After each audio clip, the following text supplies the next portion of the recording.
Hello दोस्तों, welcome to my YouTube channel Aakar coaching centre. दोस्तों, आज की इस वीडियो में हम लोग कक्षा 10 का अध्याय 1 वास्तविक संख्या का उदाहरण नंबर 3 बनाएंगे। ठीक है, तो देखते हैं क्या कहता है। क्वेश्चन है कि दर्शाइए कि एक धनात्मक विषम पूर्णांक 4q+1 या 4q+3 के रूप का होता है जहाँ q एक पूर्णांक है। ये बहुत ही अच्छा क्वेश्चन है क्लास 10th का। ठीक है, क्या कह रहा है कि एक धनात्मक विषम पूर्णांक जो है दिखलाना है हम लोग को कि वह 4q+1 या 4q+3 के रूप का होता है। इसी चीज़ को हम लोग को दिखाना है। तो क्वेश्चन को हम लोग हल करने से पहले समझते हैं इस क्वेश्चन को पहले हम लोग। ठीक है, मान लेते हैं कि हम लोग का कोई नंबर है n और जो नंबर है वो किस शेप का है, वह 4q+1 के शेप का है। ठीक है, तो इसका मतलब क्या हुआ कि अगर कोई नंबर 4q+1 के रूप का है, इसका मतलब हुआ कि वो जो नंबर है वो 4 से उसमें विभाजित होता है वो। तो अगर ये नंबर कोई भी नंबर अगर उसको हम 4 से विभाजित करते हैं तो हम लोगों को शेषफल क्या आ सकता है, क्या क्या आने की हम लोगों को शेषफल संभावना है। जैसे हम लोग को 4 को हम n से, तो यहाँ पर हम लोगों को क्या आएगा, भागफल q मान लेते हैं, q आया है। तो शेषफल क्या आने की संभावना है, या तो 0 या 1 2 या 3, यही 4 ठो संभावना है। मतलब जो हम लोग का भाजक होता है इससे छोटा होता है। यह मैं आप लोगों को कई बार बता चुका हूँ कि जो ये भाजक होता है इससे शेषफल छोटा होता है, उससे एक छोटा होता है। तो जी क्या क्या हो सकता है, तो 0 1 2 3 यही हो सकता है। 4 कंडीशन हो सकता है। अगर इस 4 कंडीशन को हम लोग यहाँ पर लिख लेते हैं, मान लेते हैं कि हम लोग को 4q+0 एक कंडीशन, ठीक है, या फिर 4q+1 या 4q+2 या 4q+3, यही 4 में से कोई एक होगा। ठीक है, मतलब ये 4 कंडीशन हम लोगों को, इससे ज़्यादा कोई कंडीशन नहीं है। तो अब हम देखते हैं कि 4q+1 इसका हम लोग क्या लिख सकते हैं, तो 4q को हम लोग और क्या लिख सकते हैं, तो 2 गुने 2q। इसका मतलब क्या होता है, 2 गुने 2q। इसका मतलब क्या होता है, इसका मतलब होता है कि यह जो टोटल नंबर है यह 2 से विभाज्य है। तो हम लोग क्या जानते हैं, सम संख्या क्या होता है, सम संख्या वह संख्या जो 2 से पूरी विभाजित हो जाए। तो अब देखिए ये 4q है, तो ये तो 2q, ये तो 2 से पूरा विभाज्य हो रहा है। तो ये क्या हो गया, जो नंबर हो गया क्या हो गया, ये सम संख्या हो गया। ठीक है, इसी प्रकार हम लोग यहाँ पर देखते हैं। तो यहाँ पर भी हम लोग इसको क्या किस तरह लिख सकते हैं, यहाँ पर भी हम लोग दोनों में 2 कॉमन ले लेंगे। तो यहाँ क्या बच गया, 2q+1। ठीक है, तो ये कोई एक इंटीजर हो गया और ये क्या हो गया, 2 इसका गुणांक है। जब इसका 2 गुणांक है इसका मतलब ये क्या होगी, ये जो संख्या है ये सम संख्या है। तो हम लोगों को तो ये तो दर्शाना नहीं है, हम लोगों को क्या दिखलाना है कि 4q+1 या 4q+3 के रूप का हो विषम पूर्णांक। तो जब ये सम हो गया तो इससे हम लोग को क्या पता चला, ये जो 2 ठो है ये विषम होगा। और कैसे होगा ये भी हम लोग देख लेते हैं। जैसे इस चीज को हम यहाँ पर लिखते हैं कि 4q+ क्या बचा है 1। तो 4q को हम लोग क्या लिख देंगे, तो आप बोलिएगा 2 × 2q लिख दीजिएगा। चलिए ठीक है, यहाँ तक तो हम लिख दिए, और +1। तो ये जो है ये तो इवन हो गया, ये तो सम हो गया। ठीक है, मगर ये क्या है, एक क्या है, ये विषम है। और हम क्या जानते हैं कि सम और विषम संख्या का जोड़ क्या होता है, एक विषम संख्या होता है। क्या होता है, विषम संख्या होता है। इस हम लोगों को क्या पता चला कि 4q+1 क्या है, यह विषम है। ठीक है, इसी तरह 4q+3 ये क्या है, इसको भी हम लोग 4q को क्या लिख सकते हैं, 2 गुने 2q और प्लस 3। तो यहाँ पर भी देखते हैं, ये क्या है, ये एक सम है और 3 क्या है, विषम है। तो सम और विषम को जब जोड़ देंगे तो क्या होगा, ये भी क्या होता है, विषम संख्या होता है। ठीक है, तो हम लोग को इससे क्या पता चल गया कि 4q + 1 और 4q + 3 ये क्या है, विषम है। और 4q और 4q + 2 ये क्या है, सम है। हम लोगों को तो पता चल गया, बट हम लोग एग्जाम में अब इसको लिखेंगे कैसे। ठीक है, तो चलिए हम लोग इसको लिखते हैं। ये तो हम लोग समझने के लिए इतना बताए थे। अब हम लोग को एग्जाम में कैसे लिखना है वो अब हम बताते हैं आप लोगों को। ठीक है, सबसे पहले हम लिखेंगे यहाँ पर माना।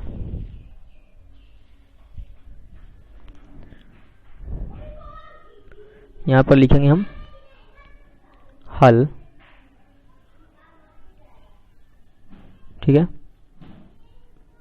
माना ए एक धनात्मक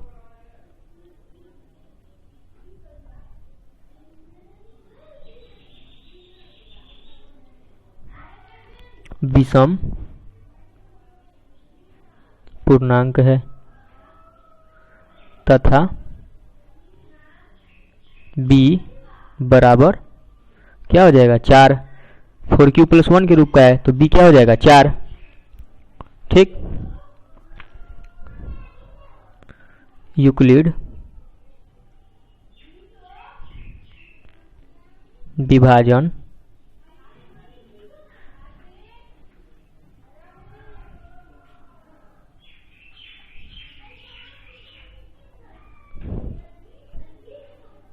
प्रमेयिका से क्या जानते हैं, a = bq + r, जहां r जो होता है वो क्या होता है, वो 0 से बड़ा होगा या 0 के बराबर होगा, लेकिन b से छोटा होता है। ठीक है, तो हम लोग क्या लिख देंगे कि a बराबर b की जगह पर हम लोग क्या लिख देंगे, 4। 4q + r, जहां तो अब r का क्या क्या मान संभव है, अभी हम आपको बताए हैं 0, 1, 2 और 3, यही 4 मान संभव है। 0, 1, 2, 3, बस यही। तो जितना यहाँ पर शेषफल होगा उतना ही यहाँ पर केस बनेगा। ठीक है, तो कितना है, 4 है, तो केस कितना होगा, 4। और इसको हम लोग समीकरण 1 मान लेते हैं। तो हम लिखेंगे केस नंबर 1, r बराबर 0 समीकरण 1 में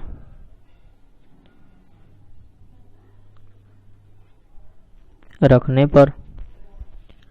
ठीक है, अब हम लोग r का मान जो है, r बराबर जो 0 है उस समीकरण 1 में रख देंगे। तो क्या हो जाएगा, a बराबर 4q + 0, यही हो जाएगा ना। तो a बराबर 4q, और हम लोग क्या लिख सकते हैं, a बराबर 2 × 2q हो गया। अब देखिए 2 × 2q ये क्या है, तो ये एक सम है। ठीक है, अब हम लोग देखते हैं केस नंबर 2, r बराबर 1 समीकरण 1 में रखने पर। अब हम लोग क्या करेंगे, समीकरण 1 में r को मान यहाँ पर रख देंगे। तो क्या हो जाएगा, a बराबर 4q + 1 हो जाएगा। ठीक है, ये हो गया। अब यहाँ पर तो हम लोग कुछ कॉमन नहीं ले पाएंगे ना, इसी तरह यहाँ पर हम लोग इसको लिख देते हैं। अब फिर आगे आते हैं, केस नंबर 3। केस नंबर 3 क्या है वो अब हम लोग देखेंगे। तो r बराबर 2 समीकरण 1 में रखने पर,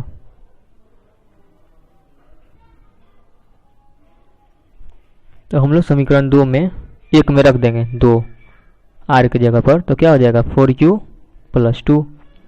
इसको हम लोग क्या लिख देंगे, यहाँ पर तो 2 कॉमन है तो 2q + 1। ठीक है, ये हो गया।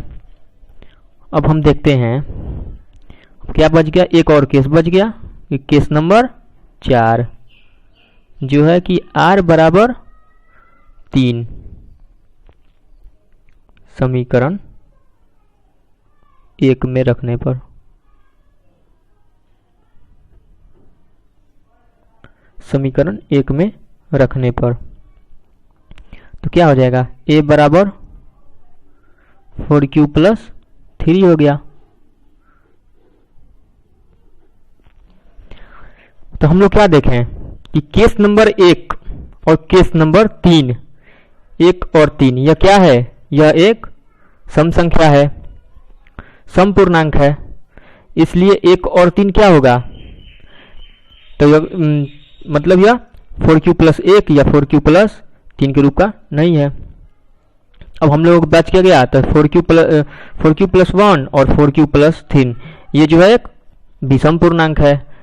तो इसी चीज को हम लोग तो देख लिए, अब लिखेंगे कैसे अंतिम में, तो अब हम लोग यहाँ पर लिखेंगे इसको कि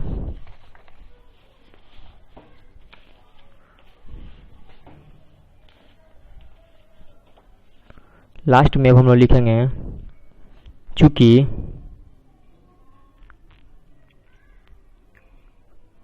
हम लोग a को क्या माने हैं, a को विषम पूर्णांक माने हैं। देखिए क्या माने हैं, a को, a एक धनात्मक विषम पूर्णांक है, इसलिए हम यहाँ पर लिखेंगे चूंकि a एक धनात्मक विषम पूर्णांक है। जब a एक धनात्मक विषम पूर्णांक है इसलिए यह 4q या 4q + 2 के रूप का नहीं हो सकता।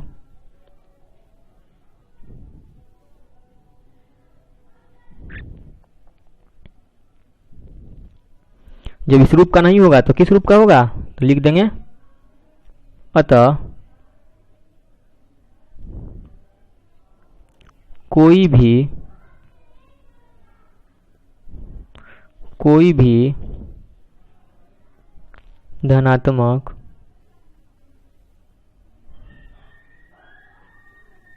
विषम पूर्णांक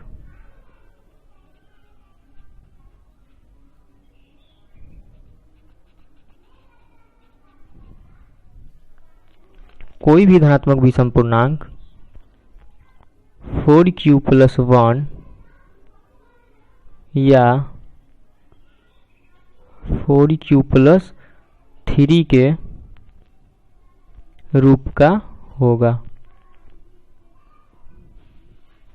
लिख देंगे हेंस प्रूव्ड। यही हम लोगों को दर्शाना था। ठीक है, देखिए दोस्तों इन सब क्वेश्चन में रियल नंबर में कुछ हम लोगों को लैंग्वेज लिखना पड़ता है। ठीक है, जब तक लैंग्वेज नहीं लिखेंगे तब तक हम लोगों को मार्क्स नहीं मिलने वाला है, और ज़्यादा भारी भी नहीं है।